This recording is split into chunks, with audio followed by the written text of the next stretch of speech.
अस्सलाम वालेकुम नाज़रीन, आप देख रहे हैं Musaiyab official Facebook and YouTube channel और मैं हूं आपका होस्ट मुसैयब उल हसन शाकिर। आज हम एक लफ्ज़ पर डिस्कस करने लगे हैं जो आजकल आप पाकिस्तान की डिफरेंट न्यूज़ चैनल पर या सोशल मीडिया पर आप बहुत ज़्यादा उसको सुन रहे होंगे। वो लफ्ज़ है डिफ़ॉल्ट। कि क्या पाकिस्तान डिफ़ॉल्ट करने लगा है कि नहीं, इसके बारे में आज हम डिस्कस करेंगे। तो हमारे पाकिस्तान में कुछ लोगों के ये सवालात हैं कि ये डिफ़ॉल्ट क्या होता है और डिफ़ॉल्ट के बाद क्या होगा और डिफ़ॉल्ट से बचा कैसे जा सकता है। और हाँ, एक और बात कि क्या सच में पाकिस्तान जो है ना वो डिफ़ॉल्ट होने लगा है। तो सबसे पहले देखते हैं कि ये डिफ़ॉल्ट होता क्या है।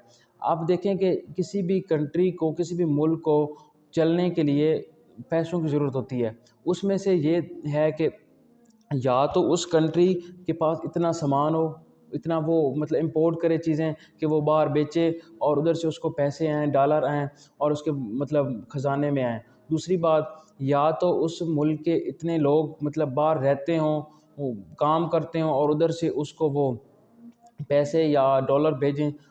और तीसरी बात, वो फिर जो है मुल्क वो डिफरेंट कंट्री से या आईएमएफ से उधार लेता है और अपने कंट्री को चलाता है। और जब उधार लेता है और वापस करने का टाइम आता है और अगर मुल्क के पास पैसे नहीं होते और उस जो वो पैसे लेता है उसकी किस्त देने या उसका सूद देने के वापस वापस करने के पैसे नहीं होते, तो उस टाइम कंट्री अपने खुद को डिफ़ॉल्ट डिक्लेयर करता है। उसके बाद अब देखते हैं कि अगर हम डिफ़ॉल्ट कर गए पाकिस्तान, अल्लाह ना करे तो फिर क्या होगा।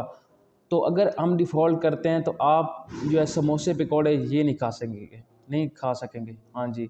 तो आप सोचेंगे कि समोसों पकौड़ों का इनसे क्या तल्लुक़ है मुल्क के डिफ़ॉल्ट होने से। आप देखें कि जो भी हमारा कुकिंग ऑयल है या इस तरह की कुछ और चीज़ें हैं, वो हम बाहर से इम्पोर्ट करते हैं। जैसे कि बहुत सारी मशीनरीज़ हैं, जो हमारी गाड़ियाँ हैं उनके जो इंजन हैं उनको भी हम इंपोर्ट करते हैं, तभी पाकिस्तान में ये गाड़ियाँ चलती हैं। तो हम उन चीज़ों को इंपोर्ट नहीं कर सकेंगे। उसके बाद हमारी जो टेक्सटाइल जो और फैक्ट्रीज़ हैं, कपड़े वाली फैक्ट्रीज़ हैं या स्टील्स मिल्स कुछ हैं, तो वो जो हम उनकी जो मतलब इंजन वगैरह जो उनके जो चीज़ें हैं वो इंपोर्ट करते हैं, वो हम नहीं कर सकेंगे। और अगर मुल्क डिफ़ॉल्ट करता है तो हमें कोई कंट्री जो है हमें लेटर ऑफ क्रेडिट नहीं देगा।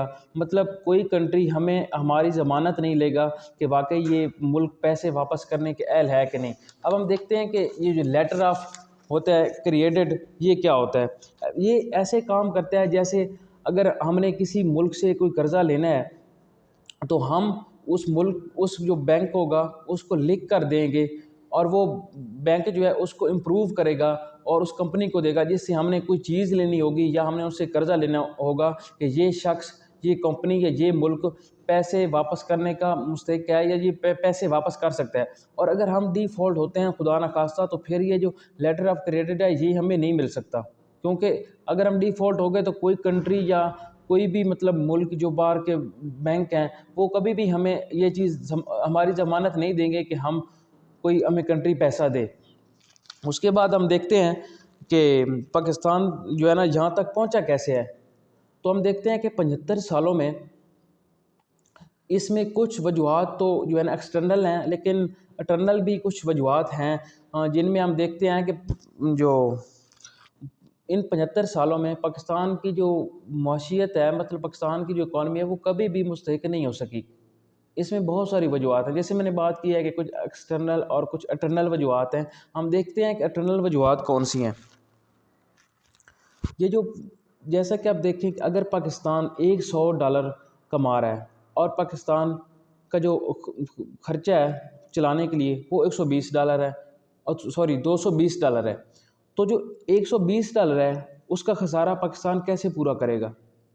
तो पाकिस्तान $120 किसी कंट्री से उधार लेगा, ठीक है, और जब वो वापस करने का टाइम आता है तो पाकिस्तान के पास ना तो इतना मतलब पैसा होता है कि वो उनको वापस कर सके।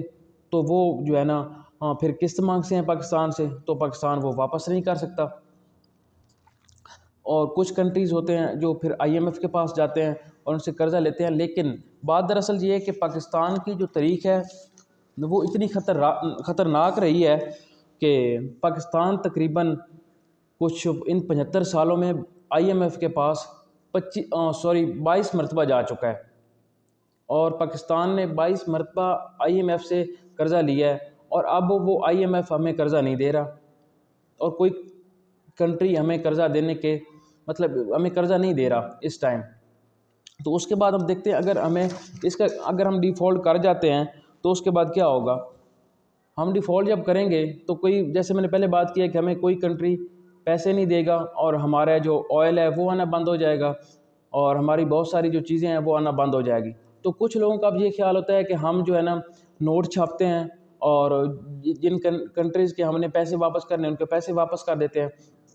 लेकिन आप सुने कि ज़िम्बाब्वे ने भी ऐसे ही किया था। एक दौर में ज़िम्बाब्वे भी जो एक मुल्क है वो भी डिफ़ॉल्ट जब होने लगा था तो उन्होंने भी पैसे छापे थे। लेकिन इससे ये होगा, उनके जो लोग थे ना उस टाइम, उनको एक रोटी खरीदने के लिए बहुत सारे पैसे देने पड़ते थे। मतलब रोटी 5 रुपए की आती थी, तो उस टाइम जब उन्होंने नोट छापे तो उनको 100 रुपए की एक रोटी जाकर मिलती थी। क्योंकि मैं आपको एक मिसाल समझाता हूँ। अगर मैं आपको गाड़ी देता हूँ और आप मुझे उसके बदले में मतलब एक पर्ची पर लिख कर देते हैं कि क्या आपने गाड़ी ली है, और अगर आप वहीं मुझे 5 पर्ची पर लिख कर दे देंगे, तो आपके पास गाड़ी तो एक ही रहेगी ना, उसकी 5 गाड़ियाँ तो नहीं हो सकती ना, उसकी वैल्यू तो चेंज नहीं ना हो सकती। इसी तरह हम डॉलर नहीं छाप सकते, बल्कि पैसे छाप सकते हैं, और डॉलर की जो वैल्यू वो तो वही रहनी है जो पहले है। सॉरी, तो उससे हमारे जो हैं फिर हमारी जो इकॉनमी है वो कम ज़्यादा मतलब हो जाएगी, क्योंकि हमारा जो कर्ज़ा है वो बहुत ज़्यादा हो जाएगा। अगर हम देखते हैं कि अगर आज पाकिस्तान के अंदर 271 या सॉरी 72 रुपये है डॉलर, तो फिर जो डॉलर है ये 300 400 500 तक जा सकता है। तो इससे ये होगा, अगर अल्लाह ना करे कि पाकिस्तान डिफ़ॉल्ट कर जाता है, तो फिर कुछ कंट्रीज़ हैं या IMF मतलब एक वो मीटिंग रखते हैं बाहर किसी मुल्क के अंदर, और ह्यूमैनिटेरियन एड के नाम से या मतलब कंट्री को चलाने के लिए वो एक कॉन्फ्रेंस करवाते हैं, आप यूँ कह लें, और वो वहाँ से पैसे मुल्क सारे जो है ना देते हैं, और वो जो है ना पाकिस्तान को वो फिर देंगे। अगर अल्लाह ना करे कोई ऐसा कंट्री होता है या पाकिस्तान होता है, तो वो उनको पैसे देते हैं उनको चलाने के लिए, और कुछ ऐसी चीज़ें देते हैं कि मतलब खाने पीने की अशिया देते हैं जब मुल्क डिफ़ॉल्ट कर जाता है, तो कि ये मुल्क को आगे रन कर सकें, चला सकें। और साथ वो ऐसी शराइत भी रखते हैं, अगर हम पहले उनसे कर्ज़ा लेते हैं और मतलब उनको 30% 100 में से 30% दे रहे हैं, तो फिर वो अपनी शराइत के मुताबिक वो हमें पॉलिसियाँ भी कहेंगे कि आप जो पॉलिसी बनाओ वो हमारी शराइत के मुताबिक बनाओ, और उसके बाद जो है हमसे इजाफ़ी चार्ज भी करेंगे, मतलब वो 50% हमें कहेंगे कि हमें वो चार्ज मतलब हमें भी दो जो वो दे रहे हैं कर्ज़। तो अल्लाह ना करे कि कोई ऐसी सिचुएशन पैदा हो। इनमें एक मिसाल ये स्पेन की भी है, उसने भी डिफ़ॉल्ट किया था। तकरीबन आज तक दुनिया में 100 से ज़्यादा कंट्रीज़ हैं, एक पाकिस्तान नहीं है जो डिफ़ॉल्ट करने जा रहा है। लेकिन अल्लाह ना करे कि पाकिस्तान डिफ़ॉल्ट करे, लेकिन 100 से ज़्यादा कंट्रीज़ हैं जिन्होंने डिफ़ॉल्ट किया है, और उनमें से एक मिसाल स्पेन की भी है जिसने बहुत खुद को रन किया, और वो अभी एक बेहतर कंट्री है। तो ये था मेरा आज का टॉपिक। उम्मीद करता हूँ कि आपको पसंद आया होगा। इंशाल्लाह नेक्स्ट टॉपिक में मिलते हैं, और अपना ख्याल रखिएगा। अल्लाह ने के बाद।